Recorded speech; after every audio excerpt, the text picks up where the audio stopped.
ዘጠኝ አስርት ዓመታትን በክብርና በጀግንነት ከፍ ያለ ሀገር ሉዓላዊነቷ እንዳይደፈር ድንበሯ እንዳይገፋ የሰማይ ዘብ ሆኖ እያገለገለ ያለ የሰማዩ ጥቁር አንበሳ የኢትዮጵያ አየር ኃይል።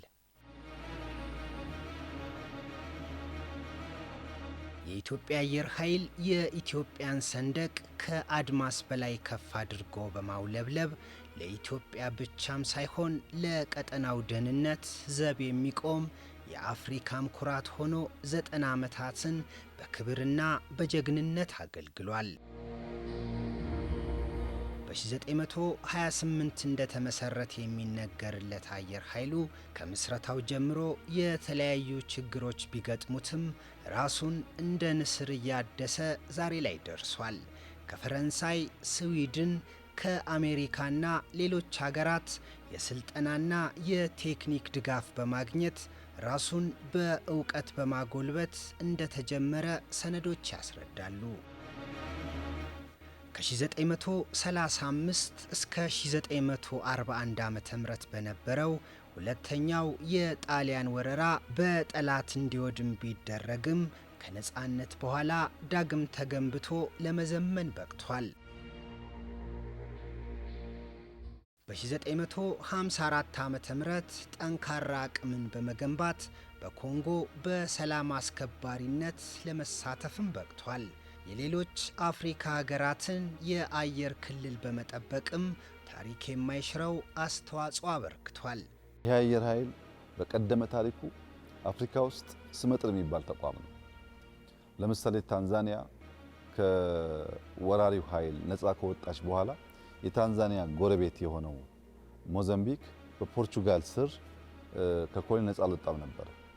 በዚያ ጊዜ የኢትዮጵያ አየር ኃይል ታንዛኒያ ድረስ በመሄድ ለወራት በራሱ አውሮፕላንና በራሱ ፓይለቶች ለወራት የታንዛኒያ የአየር ክልል ከጎረቤት የፖርቹጋል ፎርስ ይከላከል ነበር። ከራሱ አልፎ የሌሎች አፍሪካ ወንድሞቹን የአየር ክልል ለመጠበቅ የሚያስችል ብቃት ነበረው። ከ1974 በኋላ በሶቪየት ኅብረት ድጋፍ ዘመናዊ የውጊያና የመጓጓዣ አውሮፕላኖችን በማስገባትና ቴክኒካዊ እውቀትን በመገብየት የአብራሪዎችንና ቴክኒሽያኖችን ክህሎት በማሳደግ አቅሙን ከፍ አድርጓል። የነጻነትና የአንድነት ምልክት የሆነው የኢትዮጵያ አየር ኃይል በዘመነ ኢህአዴግ ምንም እንኳን ሞገሱ ቢደበዝዝም በኢትዮ ኤርትራ ጦርነት የጀግንነት ተልእኮውን በመወጣት ታሪክ ሰርቷል። ላለፉት 9 አስርተ ዓመታት የኢትዮጵያ አየር ኃይል በብዙ ከፍታ በብዙ ዝቅታ ውስጥ አልፏል።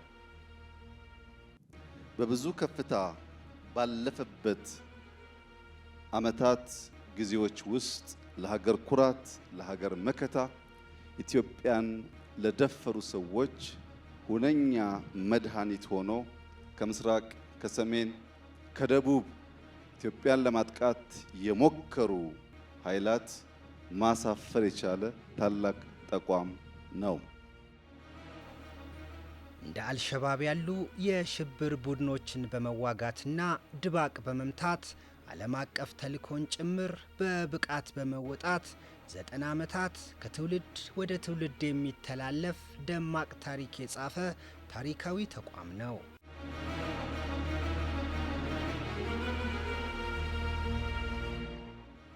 ከለውጡ ማግስት ጀምሮ የኢትዮጵያ አየር ኃይል በሰው ኃይል፣ በቴክኖሎጂና በውጊያ መሰረተ ልማት ራሱን በማሳደግ ዘመናዊ ቴክኖሎጂዎችን በመታጠቅ በ2030 ከአፍሪካ ቀዳሚና ከዓለም ተመራጭ የመሆን ተልእኮውን ለማሳካት በትኩረት እየሰራ ይገኛል። በዚህም ባለፉት 8 ዓመታት በታሪኩ ታይተው የማይታወቁ ለውጦችን አስመዝግቧል።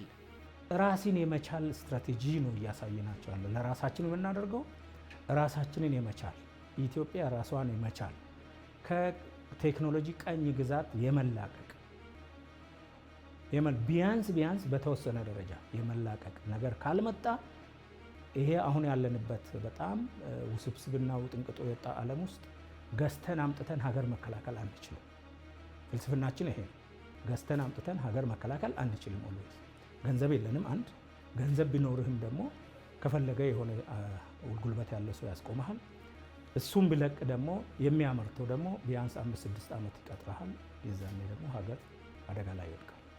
ስለዚህ ራስን የመቻል ወይ በእንግሊዝኛ ቋንቋ ሰልፍ ሰስቴን የሆነ ሀገር አልፎም አፍሪካ መፍጠር አለብን።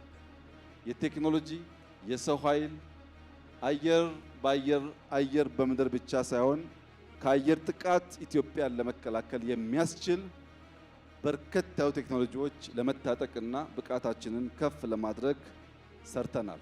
ዛሬ የአራተኛውን ትውልድ የመዋጋት ብቃት የገነባው አየር ኃይላችን በ2030 ወደ 5ኛው ትውልድ የሚሸጋገር በቁጥርም ከተዋጊ አንጻር አሁን ያለው በእጥፍ ቁጥር የምናሳድግ ይሆናል።